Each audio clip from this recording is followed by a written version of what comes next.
عزیزان گرامی، پچھلے ہفتے میں نے قرآن مجید کے سلسلے میں کچھ عرائض پیش کیے تھے، لیکن ایک روش ہے بعض لوگوں کی، اپنے نہیں دوسرے، کہ وہ کسی نہ کسی طرح سے کوئی منفی نقطہ نکال کر اور اس کو مکتب کے خلاف استعمال کرتے ہیں۔ دیکھیے، قرآن مجید کے بارے میں تمام فقہا، تمام مراجعین اس بات پر متفق ہیں کہ یہ جو قرآن مجید ہمارے ہاتھ میں ہے، یہی وہ قرآن مجید ہے جو اللہ سبحانہ و تعالیٰ نے نازل فرمایا ہے، اور اللہ تعالیٰ نے اس کی حفاظت کا وعدہ کیا ہے۔ حفاظت دو طرح کی ہیں، ایک الفاظ کی کمی بیشی اور ایک معنی کے فرق، تفسیر کا فرق، تعویل کا فرق۔ آج میں آپ کو سمجھاتا ہوں۔ اللہ سبحانہ تعالیٰ نے قرآن مجید کے کلمات میں کمی بیشی نہ ہونے کا وعدہ کیا ہے۔ انا نحن نزلنا الذکر و انا لہ لحافظون، ہم نے ذکر کو نازل کیا ہے اور ہم ہی اس کی حفاظت کرنے والے ہیں۔ اور اسی لیے آج بہت سے غیر مذہب والے جب اسلام کی تعریف کرنے آتے ہیں تو وہ اس بات پر اسلام کو سلام کرتے ہیں کہ ہمارے تو آسمانی کتابوں کے کئی مختلف ایڈیشن شائع ہو چکے ہیں، یہ صرف قرآن مجید کی خصوصیت ہے کہ اس کا کوئی دوسرا ایڈیشن پرنٹ پون نکلے، لیکن ایڈیشن کوئی دوسرا، اس میں تو ہمیں کسی قسم کی کوئی غلط فہمی ہے ہی نہیں۔ ہمارے ایک بہت محترم، نام لیتا ہوں، قائد محترم کے ہاں اہل سنت کے بڑے علماء آئے تھے، تو لائبریری میں بیٹھایا آغا صاحب نے، جب چائے لینے گئے اور وہاں سے واپس آئے تو دیکھا جتنے قرآن مجید کے نسخے پڑے تھے انہوں نے باہر نکال کے رکھ دیے، اور ایک جملہ کہا، وہ 40 پارے والا قرآن کہاں ہے؟ آغا صاحب نے ان کو سمجھایا ہمارا کوئی 40 پارے والا قرآن نہیں ہے، یہ سارے قرآن آپ نے دیکھا کچھ پاکستان میں چھپے ہیں، کچھ ایران میں، کچھ عراق میں، اور ان میں ایک لفظ کا بھی کوئی فرق، یہ ہمارے خلاف سازش ہے۔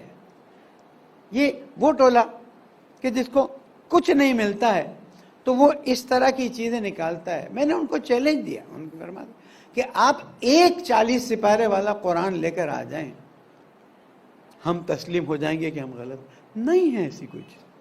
میں آپ کو ایک اور نقطہ سمجھاتا ہوں، قرآن مجید میں سپارے کا یا 30 پاروں کا کانسیپٹ تو تھا نہیں، قرآن مجید میں رکوع کا تو کانسیپٹ تھا نہیں، قرآن مجید میں آیت کا کانسیپٹ ہے، یہ آیت یہاں ختم ہوئی، یہ آیت یہاں ختم ہوئی، بعد میں یہ چیزیں آئیں، لیکن اس کو قرآن میں تحریف نہیں کہا جاتا، اس کو قرآن کے پڑھنے اور سمجھنے میں آسانی کے لیے کیا گیا ہے، اس لیے ہم نے کہا یہ بات یاد رکھیے۔ اور میرے استاد محترم حضرت آیت اللہ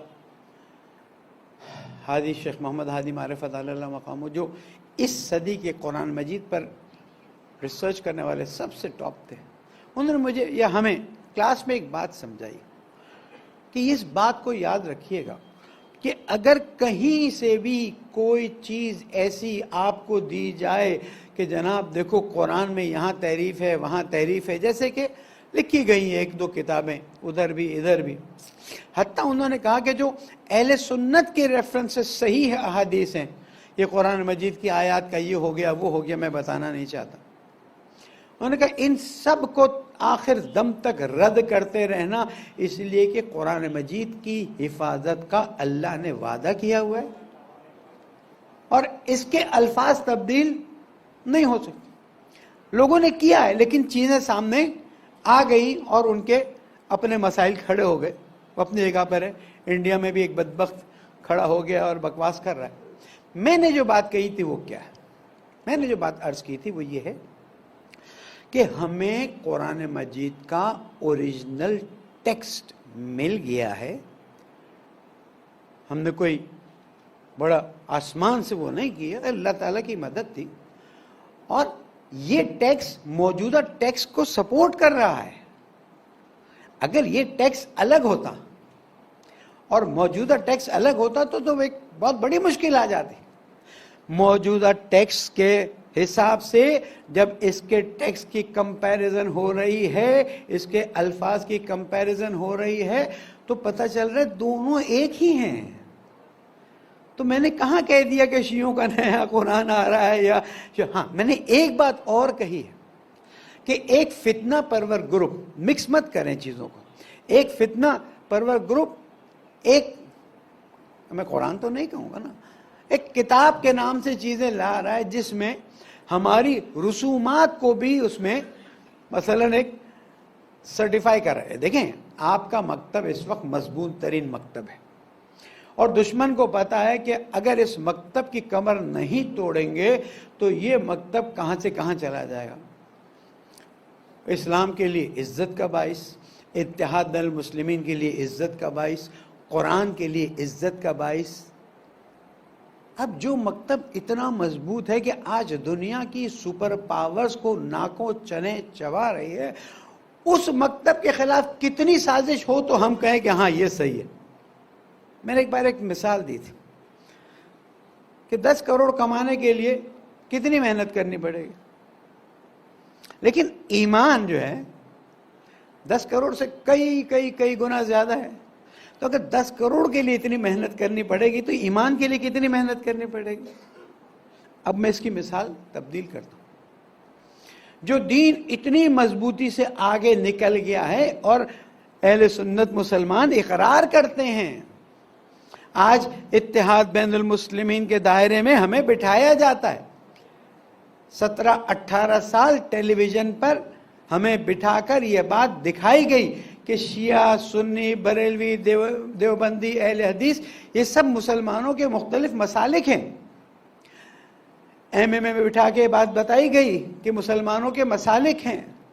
ملی یکجہتی کونسل میں بٹھا کر بتایا گیا کہ مسالک ہیں. تو اس بات کو یاد رکھیے گا، جو قرآن تحقیق کر کے ہم نے ڈھونڈا ہے اس سے قرآن مجید کی اوتھینٹسٹی 1000 درجہ بڑھ جائے گی انشاءاللہ تعالی. اور یہ کم بات نہیں ہے. یعنی ہمارے قرآن موجودہ جو کاپی ہمارے ہاتھ میں ہے اس کی سندیت کو مضبوط کر رہے ہیں، اور جن کے دلوں میں کوئی مشکلات ہیں وہ کہتے ہیں لو جی شیعوں کا نیا قرآن آ گیا. شیعوں کا کوئی نیا قرآن نہیں آ رہا. 1400 کچھ سال پرانا نسخہ ہے جو نکالا گیا ہے، اور اس کی خوبی یہ ہے کہ یہ قرآن مجید موجودہ قرآن مجید کو سپورٹ کرتا ہے. اور جتنے اعتراضات ہماری طرف سے، اہل سنت کی طرف سے قرآن مجید کے بارے میں ہیں، آپ کو نہیں بتایا جاتا لیکن ہیں، ان تمام اعتراضات کا جواب دیا جا رہا ہے. تو یہ قرآن مجید اللہ سبحانہ و تعالیٰ کی طرف سے امت مسلمہ کے لیے تحفہ ہے اور انسان کے لیے گائیڈنس اور رہنمائی ہے. لیکن اس کے لیے جو گائیڈنس لینا چاہے، اس کے لیے نہیں جو گائیڈنس نہیں لینا چاہے. اب میں اپنی گفتگو کے دوسرے باب میں آتا ہوں کہ اللہ سبحانہ و تعالیٰ نے فرمایا اِنَّا نَحْنُ نَزَّلْنَا الذِّكْرَ وَإِنَّا لَهُ لَحَافِظُونَ. بہت اچھی بات ہے، ہم تو قرآن کے ہر لفظ پر یقین رکھتے ہیں. لیکن پالنے والے قرآن مجید کی 2000 یا 2500 سے زیادہ تفسیریں لکھی گئی ہیں. لوگوں نے اپنی سوچ سے لکھا ہے، اس میں بہت سے انحراف بھی ہیں. آپ جانتے ہیں بعض جن کو ہم نے مکتب سے خارج سمجھا ہوا ہے، انہوں نے کیا کیا ہے، انہوں نے اپنی مرضی سے آیات کو گھمایا ہے، پھرایا ہے. انہوں نے غدیر کو کس طرح سے پیش کیا ہے، انہوں نے مباہلہ کو کس طرح سے پیش کیا ہے، انہوں نے اور کتنی چیزوں کو کس طرح سے پیش کیا ہے، اس کے بارے میں یہ افراد کیا کہتے ہیں. کیا یہ قرآن مجید کے اندر انحراف نہیں پایا جاتا؟ بالکل، یہ انحراف معنوی، وہ انحراف ظاہری ہے جس کی گارنٹی اللہ تعالیٰ نے لی، اور انحراف معنوی لوگ کر رہے ہیں. یعنی اگر کوئی مجھے چیلنج کرے گا تو 2500 تو نہیں لیکن 250 تفسیریں لا کے سامنے رکھ دوں گا، کہوں گا اس نے اس آیت کا یہ ترجمہ کیا، اس نے یہ ترجمہ کیا، اس نے یہ ترجمہ کیا، اب بتاؤ. اس لیے چیزوں کا سمجھنا ضروری ہے، سمجھ کر آگے بڑھنا ضروری ہے. اور ہمارے لیے یہ قرآن مجید بالکل اتنا اوتھینٹک ہے جیسے اللہ کا ہونا اوتھینٹک ہے، رسول اکرم کا ہونا اوتھینٹک ہے، 12 اماموں کا ہونا اوتھینٹک ہے، قرآن مجید کا ہونا بھی اوتھینٹک ہے۔ درود پڑھ دیں محمد والے۔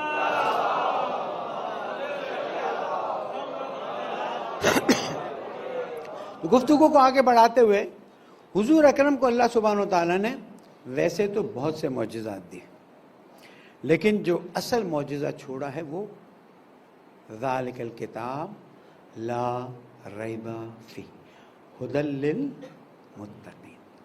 جو اللہ کا احترام کرے گا یہ کتاب اس کا ہاتھ پکڑ کے اس کی ہدایت کر دے گی۔ قیامت میں انسان جب قبر سے نکلے گا، بلکہ قبر میں بھی ہے کہ جب اسے ڈالا جائے گا تو ایک نور اس کے ساتھ ہوگا، پھر قیامت میں جب نکلے گا تو ایک نور اس کو راستہ دکھا رہا گا۔ وہ پوچھے کہ بھائی کون ہے آپ، یہ کیا ہے، یہ کہاں سے، کس نیکی کا ہے؟ کہا وہ قرآن مجید جس کی تم تلاوت کرتے تھے، وہ قرآن مجید جس پر تم توجہ کرتے تھے، عمل کرتے تھے، اب وہ قرآن مجید نور بن کر تمہارے لیے آیا ہے۔ تو کیا ہمیں قبر میں نور کی ضرورت نہیں ہے؟ کیا ہمیں قبر سے نکلتے وقت قیامت میں نور کی ضرورت نہیں ہے نا؟ تو پھر ہم پھر سے قرآن مجید سے اپنا رشتہ مضبوط کریں۔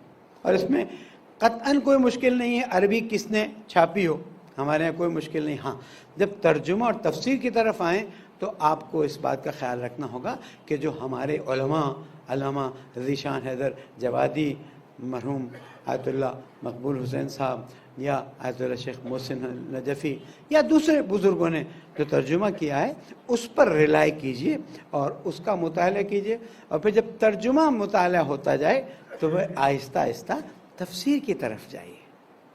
معصوم فرماتے ہیں یہ قرآن تمہارے دلوں کو منور کرتا ہے۔ یہ قرآن تمہارے گھر میں جب قرآن پڑھا جاتا ہے تو آسمان پر فرشتے کہتے ہیں یہ کس کا گھر ہے کہ اتنا نور وہاں سے ہمارے لیے آ رہا ہے۔ اور قیامت میں نے عرض کیا تھا جو چیزیں شکایت کریں گی ان میں سے ایک مسجد ہے، شکایت کرے گی کہ میں اس کے محلے میں تھی اور یہ پرواہ نہیں کرتا تھا۔ دوسرا وہ عالم دین ہے جو آپ کے علاقے میں ہو اور آپ اس سے ہدایت اور گائیڈنس نہ لیں۔ اور تیسرا وہ قرآن مجید ہے۔ پیام اعظمی صاحب نے بڑا اچھا جملہ کہا ہے، چھوڑے تھے مصطفیٰ نے 2 گوہر، چھوڑے تھے مصطفیٰ نے 2 گوہر، ایک پردے میں ہے دوسرا غلاف میں ہے۔ میں سفر کے دوران کہیں پہنچا تو میں نے قرآن مجید مانگا تو اتنے احترام سے وہ قرآن مجید رکھا گیا تھا کہ اس احترام سے نظر آتا تھا کہ کم از کم سال بھر ہوا اس کو کھولا نہیں گیا۔ قرآن مجید کا احترام واجب ہے، لیکن وہ جو ظاہری احترام ہے اس سے بڑھ کے اس کا معنوی احترام ہے کہ آپ اسے کھولیں، غلاف سے نکالیں، اسے پڑھیں۔ یہ تو کوئی بات نہیں ہوئی کسی کا انتقال ہوا تو قرآن مجید شروع کرو، پڑھنا شروع کرو۔ کیوں ایسا ہو کہ جو کتاب ہمارے لیے اللہ سبحانہ و تعالیٰ نے رسول اکرم اور معصومین علیہ السلام کے ذریعے عملی زندگی کی رہنمائی، ہدایت، نور، اس کو ہم نے قیامت میں رسول اکرم سے قرآن مجید شکایت کرے گی، اے اللہ کے رسول اس امت نے مجھے محجور کر دیا، سائڈ پہ کر دیا۔ قرآن مجید کو میں رمضان میں تو ہم ایسے پڑھتے ہیں جیسے اس کے علاوہ کچھ ہے ہی نہیں، کیونکہ اس کا ثواب زیادہ لکھا گیا ہے، لیکن باقی دنوں میں میں کسی کے ساتھ کوئی چیز چپکانے کا عادی نہیں ہوں۔ لیکن ان الانسان علی نفسہ بصیر ولو القی معاذیرا، ہر انسان اپنے عمل پہ نظر رکھتا ہے اگرچہ کہ وہ بہانے لا۔ چھوڑ دیجئے بہانوں کو، چھوڑ دیجئے بہانوں کو، آگے بڑھیے اور قرآن مجید کو دل سے لگائیے اور پڑھیے۔ اگر کسی کو نہیں پڑھنا آتا ہے وہ کم از کم کھول کے آگے رکھے اور وضو کر کے اس پر ہاتھ پھیرے، تاکہ قرآن مجید قیامت میں کہے پڑھ نہیں سکتا تھا لیکن آگے رکھتا تھا اور ہاتھ۔ اور معصوم نے فرمایا کم از کم مومن کی نشانیوں میں سے ایک نشانی یہ ہے کہ روز 40 آیتیں وہ پڑھتا ہے۔ اب آپ 40 آیتیں پڑھیں لیکن کم از کم 5 آیتیں سمجھنے کی کوشش کریں. آپ دیکھیے گا آپ کا رابطہ اللہ، اس کے رسول اور اہل بیت سے کتنا خوبصورت ہو جاتا ہے.